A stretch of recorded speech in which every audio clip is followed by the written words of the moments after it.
जय हिंद दोस्तों। All competition YouTube channel में आप सभी का स्वागत है। जैसे कि पिछले क्लास में हम लोग ने सौरमंडल पार्ट 2 पढ़ा था, उसी प्रकार से आज सौरमंडल का पार्ट 3 होगा, जो भूगोल का बेहद इंपॉर्टेंट पार्ट है। इससे बिहार पुलिस के एग्जाम में हमेशा 2 नंबर का क्वेश्चन पक्का आता है, 2 से 3 नंबर का क्वेश्चन फिक्स है, इसका आना ही है ज्योग्राफी से। इसलिए आज का जो पार्ट होगा बेहद इंपॉर्टेंट पार्ट होगा। इस वीडियो को देखना ना भूलें, क्योंकि हम लोग जो आज क्लास लेंगे और जो हम लोग का चैप्टर होगा सौरमंडल का, वो बेहद महत्वपूर्ण क्वेश्चंस होंगे। ठीक है, क्लास स्टार्ट करने से पहले हम लोग का जो मोटिवेशनल स्टोरी होता है वो डेली हम लोग एवरीडे करते हैं। इसी के साथ हम लोग आज का मोटिवेशनल स्टोरी जो है, परिस्थितियां जितनी ज्यादा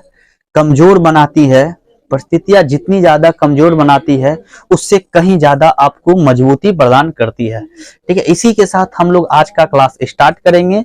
जो हम लोग का फर्स्ट क्वेश्चन होगा सौरमंडल से, वो बेहद इंपॉर्टेंट होगा। इसी के साथ हम लोग का फर्स्ट क्वेश्चन ये रहा, सौरमंडल की खोज किसने किया? सौरमंडल का जो खोज है वो निकोलस कॉपरनिकस ने किया था। किसने किया था बाबू? निकोलस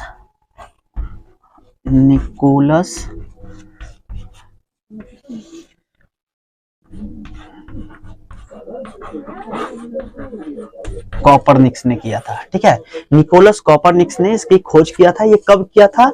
ये किया था बाबू आपका 1543 में, 1543 ईस्वी में इसका खोज किया था कॉपरनिकस ने।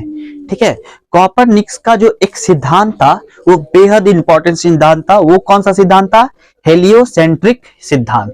ठीक है, हेलियोसेंट्रिक सिद्धांत जो था वो निकोलस कॉपरनिकस का था। इसी प्रकार से हम लोग सेकंड नंबर क्वेश्चन में आते हैं। सेकंड नंबर जो क्वेश्चन है वो भी बहुत अच्छा क्वेश्चन है कि भूकक्ष तल पर भू अक्ष का झुकाव है। ठीक है, भूकक्ष तल पर भू अक्ष का जो झुकाव है वो कितना है बाबू? तो वो है आपका 66/2। ठीक है, 66.5 डिग्री उसका झुकाव है। कितना डिग्री है?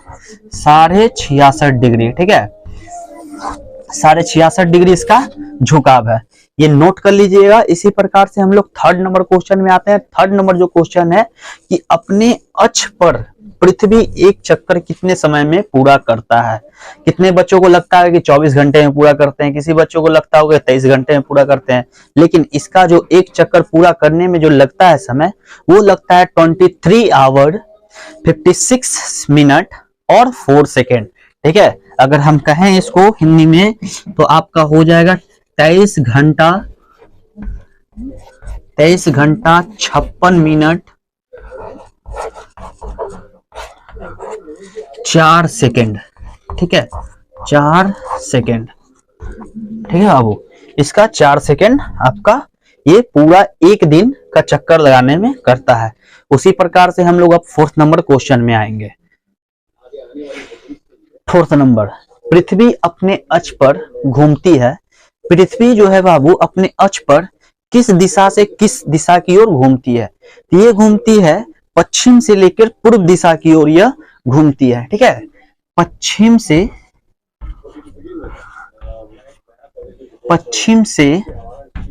पूर्व, ठीक है, दिशा की ओर यह घूमती है पृथ्वी अपने अक्ष पर। ठीक है, ये भी नोट कर लीजिए, ये एग्जाम में पूछा ही जाता है ऐसे क्वेश्चंस। ठीक है, उसी प्रकार से फिफ्थ नंबर क्वेश्चन में आते हैं। फिफ्थ नंबर जो क्वेश्चन है, पृथ्वी की परिधि कितनी है? तो पृथ्वी की जो परिधि है वो लगभग आपका 40,075 किलोमीटर है। कितना है?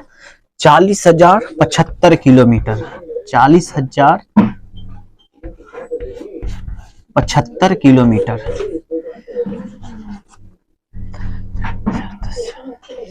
ठीक है, ये कितना है? 40,075 किलोमीटर घूमती है। अब उसी के साथ हम लोग अब आते हैं 6 नंबर क्वेश्चन में। 6 नंबर भी क्वेश्चन बहुत अच्छा क्वेश्चन है, क्योंकि किस तिथि को उत्तरी गोलार्ध में सबसे लंबा दिन होता है? ये सब क्वेश्चन बाबू पहले भी हम बता दिए। दक्षिणी गोलार्ध में सबसे लंबा दिन कब होता था, उत्तरी गोलार्ध में सबसे लंबा दिन कब होगा, सबसे छोटा दिन कब होगा? तो उत्तरी गोलार्ध में है सबसे लंबा दिन जो होता है वो होता है 21 जून को। इसे स्टार मार्क्स कर एकदम नोट कर लीजिए बाबू इसे। ठीक है, 21 जून सबसे लंबा दिन कब होता है? 21 जून को उत्तरी गोलार्ध में। दक्षिणी गोलार्ध में 22 दिसंबर को। उसी प्रकार से हम लोग आते हैं अब 7th नंबर क्वेश्चन में। 7th नंबर जो क्वेश्चन है कि किस तिथि को उत्तरी गोलार्ध में सबसे छोटा दिन होता है। तो जिस प्रकार से दक्षिणी गोलार्ध में 22 दिसंबर को होता है, तो उत्तरी गोलार्ध में 22 दिसंबर को छोटा दिन होता है। क्या? 22 दिसंबर को छोटा दिन होता है। ठीक है, 22 दिसंबर को छोटा दिन होता है, क्योंकि इस 3-4 क्वेश्चन जो है इसमें से भी आई कर इसे नोट डाउन कर लिए, क्योंकि इससे 2 क्वेश्चन कंफर्म पूछा ही जाएगा बिहार पुलिस के एग्जाम में। इसी के प्रकार से हम लोग अब जो क्वेश्चन होगा वो 8 नंबर का क्वेश्चन होगा। हम 8 नंबर क्वेश्चन में चलते हैं। इसी प्रकार से हम लोग 8वें नंबर क्वेश्चन में आते हैं। तो पृथ्वी से आकार में छोटा ग्रह कौन सा है? ठीक है, पृथ्वी से आकार में जो छोटा ग्रह है वो है मंगल एवं शुक्र है। ठीक है, शुक्र एवं मंगल या मंगल एवं शुक्र। ठीक है, शुक्र एवं मंगल।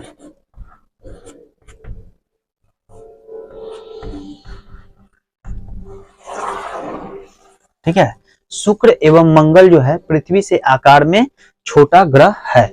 इसी प्रकार से बाबू 9 नंबर क्वेश्चन में आते हैं। 9 नंबर जो क्वेश्चन है, पृथ्वी की धुरी है, पृथ्वी की धुरी जो है वह झुकी हुई है। धुरी मतलब क्या होता है? उसकी जो रखाव है ना वो हल्का ऐसे झुकी हुई है।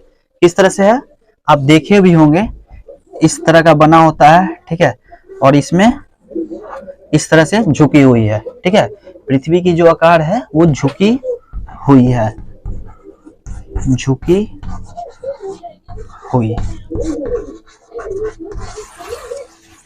हुई है।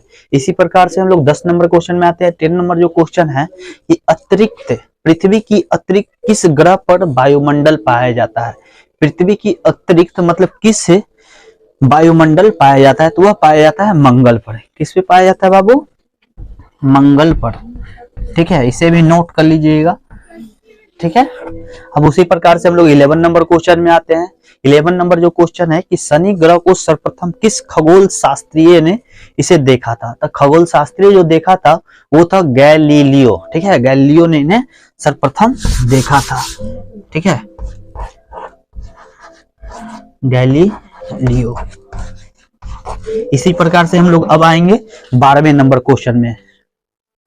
इसी प्रकार से हम लोग अब आते हैं 12वें नंबर क्वेश्चन में।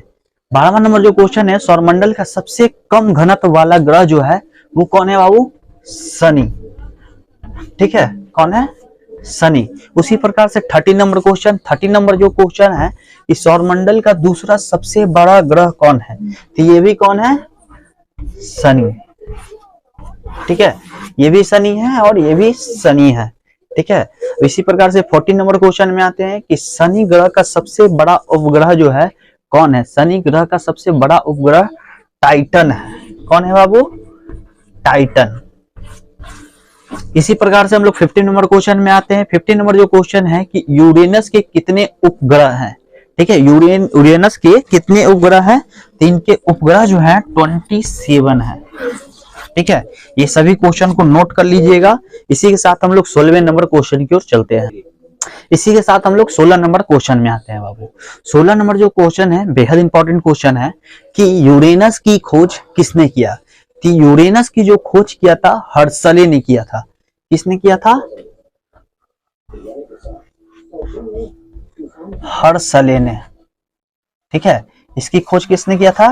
हर्शले ने। इसी प्रकार से हम लोग 17 नंबर क्वेश्चन में आते हैं। 17 नंबर क्वेश्चन भी बहुत अच्छा क्वेश्चन है कि नंगी आंखों द्वारा दिखने वाला सबसे दूर का ग्रह कौन है? ठीक है, नंगी आंखों द्वारा सबसे दूर का दिखने वाला ग्रह जो है वो है शनि। कौन है बाबू? शनि। ठीक है, इसी प्रकार से हम लोग 18 नंबर क्वेश्चन में आते हैं। 18 नंबर क्वेश्चन जो है सी ऑफ ट्रैंक्विलिटी कहाँ स्थित है? सी ऑफ ट्रैंक्विलिटी जो स्थित है वो है चंद्रमा पर स्थित है बाबू। कहाँ स्थित है? चंद्रमा पर। चंद्रमा पर स्थित है सी ऑफ ट्रैंक्विलिटी। ठीक है, सी ऑफ ट्रैंक्विलिटी कहाँ स्थित है? चंद्रमा पर स्थित है। इसी प्रकार से हम लोग अब आएंगे 19 नंबर क्वेश्चन में। 19 नंबर जो क्वेश्चन है वो भी बहुत अच्छा क्वेश्चन है कि आकाश का सबसे चमकदार तारा जो कौन है? सबसे आकाश का जो सबसे चमकदार तारा जो है वो कौन सा तारा है बाबू? तो वो है सिरियस। कौन सा है? सिरियस। सिरियस जो है सबसे चमकदार तारा है आकाश का। इसी प्रकार से हम लोग आते हैं 20 नंबर क्वेश्चन में। 20 नंबर जो क्वेश्चन है कि हैली धूमकेतु का आवर्तकाल होता है। हैली धूमकेतु का सबसे जो बड़ा आवर्तकाल होता है वो 76 वर्ष का होता है। ठीक है, कितने वर्ष का होता है? 76 वर्ष का। ठीक है, इसी प्रकार से हम लोग का आज का 20 क्वेश्चन कंप्लीट होता है। एक बार नोट कर लीजिएगा क्वेश्चन को अच्छे से कि यूरेनस की खोज किसने की? हर्षले ने। नंगी आंखों द्वारा दिखने वाला तारा जो है शनि है। सी ऑफ ट्रायंगुलरिटी कहाँ है? चंद्रमा पे है। ठीक है, आकाश का सबसे चमकदार तारा सिरियस है। हैली धूमकेतु जो है 76 वर्षों का आवर्तकाल होता है।